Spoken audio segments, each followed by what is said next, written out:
بسم الله توكلنا على الله وإن شاء الله هعمل معاكم النهاردة كيكتين ميكس كده. الطعم روعة والشكل روعة والريحة روعة روعة روعة. الطريقة سهلة وبسيطة. يلا مع بعض نشوف الفيديو، بس قبل أي حاجة زي ما اتفقنا ومتعودين مع بعض نصلي على النبي. اللهم صل وسلم وبارك على نبينا محمد وآله عدد ما تحب وترضى ملء ما تحب وترضى. ويلا بينا نشوف الطريقة والمقادير. معايا هنا في العلبة دي حوالي 6 بيضات أو 7 بيضات. طبعا لو البيضة بتاعتك كبيرة هتبقى 6 بيضات، البيضة وسط خليهم 7 أفضل. حطيت عليهم كوبايتين من السكر الأبيض الناعم، الحبيبات الناعم، وضربت فيهم كده كويس جدا جدا لحد ما الخليط ابيض وبقى هش كده معايا وارتفع زي ما انتوا شايفين. هنزل هنا عليهم نص الكوباية دي زيت ونصها سمنة، يبقى الكوباية دي ميكس ما بين الزيت والسمنة. عايز تعمليها بقى سمنة على بعضها تعملي زيت على بعضه براحتك، ولكن الميكس ده بيخلي الكيكة معاكي، الزيت بيخليها ناعمة، السمنة بتديها طعم وهشاشة حلوة جدا. وانا بضرب كده بالمضرب بحط المادة الدهنية معايا بالشكل اللي انتوا شايفينه ده. وطبعا كل ضربي بالمضرب في اتجاه واحد عشان الهواء اللي بيدخل ما يخرجش تاني. بعد ما اندمجت كل المكونات مع بعضها هجيب السوائل. انا معايا هنا كوباية من عصير البرتقال هكملها كده باللبن.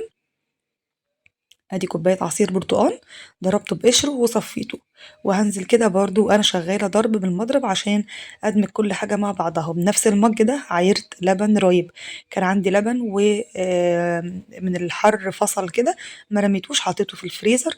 وبعد كده هعمل بقى كيكة بيه، هعمل قرص بيه، المهم انه مش هنرميه. يبقى احنا كده نقول تاني معانا ايه؟ معانا 7 بيضات عليهم كوبايتين من السكر عليهم كوبايتين من العصير او اللبن الرايب او الميكس من ده عليه ده، وعليهم نص كوباية سمنة نص كوباية زيت. وبعد كده معايا هنا كيس من الفانيليا البرتقال، خدت منه مقدار معلقة وكملت الفانيليا برشة كده من الفانيليا العادية البيضة، بحب الميكس ده جدا. وهنزل عليهم بمعلقتين صغيرين من الخل وهرجع اضرب تاني. خدوا بالكم في تكة حلوة قوي قوي بتفرق معاكم في الكيكة هقول لكم عليها واحنا شغالين. معايا هنا 4 كوبايات من الدقيق، نفس المج اللي بتعايري بيه تخليه لكل المقادير، ما تعايريش بمج صغير على مج كبير.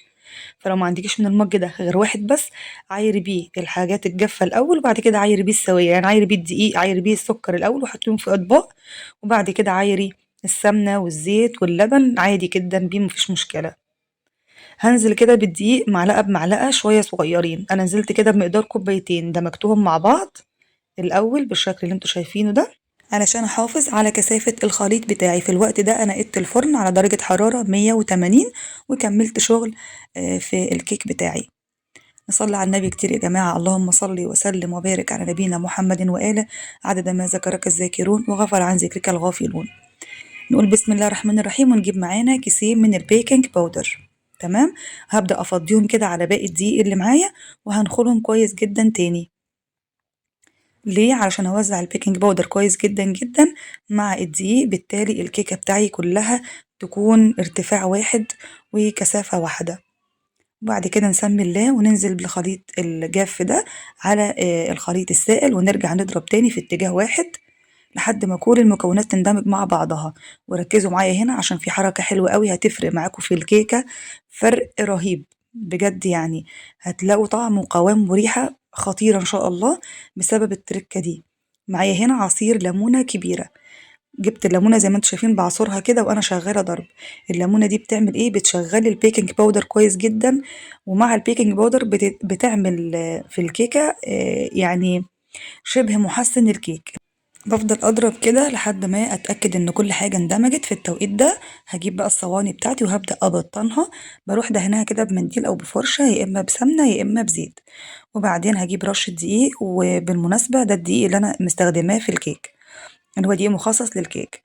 بعد كده رشيت رشة من الدقيق وبدأت ألفها كده في الصينية كلها عشان أغلف القاع وأغلف الجوانب كمان. وبعد كده لما تيجي تسوي الكيكة تطلعيها تلاقي وشها زي جنبها زي الأرضية بتاعتها كلها حمرا إن شاء الله. نقول بسم الله ونبدأ نصب الخليط كده في الصينية. طبعا أنا عاملة مقدار صينيتين فصبيت الصينيتين بسم الله الرحمن الرحيم وأدخلهم الفرن. وقبل ما أدخلهم الفرن بخبطها خبطتين كده على الرخام عشان أخرج منها أي فراغات هواء. وبعد كده بدخلها بتقعد في الفرن من 35 ل 40 دقيقة. بعد كده بختبرها بالسكينة من النص زي ما انتوا شايفين كده. السكينة طلعت معايا نظيفة يبقى هي استوت وزي الفل. هطفي الفرن وأفتح الفرن وأسيبها 5 دقايق وبعد كده اخرجها احطها على الرخامة واغطيها بفوطة نضيفة زي ما انتوا شايفين بالشكل ده، تهدى خالص علشان احافظ على طراوتها. اهم حاجة هطفي الفرن وافتح باب الفرن واسيبها جوه الفرن يعني 5 دقايق 10 دقايق، مفيش اي مشكلة. بعد كده تطلع تغطيها بقى بالفوطة بتاعتك لحد ما تحبي تاكليها. هنا بعد ما بردت خالص انا غلفت الصينيه دي بالستريتش رول زي ما انتم شايفين، لان هنا رايحه لحد حبيب غالي عليا شويه، فغلفتها كده عشان زوجي ياخدها معاه. ودي الصينيه التانية اللي كانت مدوره هقطعها قدامكم عشان تشوفوا شكلها كمان من جوه، لونها حلو قوي وريحتها حلوه وما شاء الله جميله جدا جدا جدا. جربوها وان شاء الله هتعجبكم قوي. الطعم والريحه يا جماعه ميكس كده خطير، ما انتش عارفه تميزي ده لبن ولا زبادي ولا برتقان ولا ايه بالظبط. المهم ان الحمد لله بفضل الله عجبت الناس اللي كلوا منها جدا، لانها كانت رايحه برضه لزمايل زوجي في الشغل، عجبتهم قوي قوي ما شاء الله. اتمنى يا رب يكون الفيديو عجبكم، ربنا يحسن ما بين ايدينا وايديكم يا رب العالمين. ويلا نستغفر ونختم بالصلاة على النبي. أستغفر الله العظيم وأتوب إليه. اللهم صل وسلم وبارك على نبينا محمد وآله عدد ما ذكرك الذاكرون وغفل عن ذكرك الغافلون.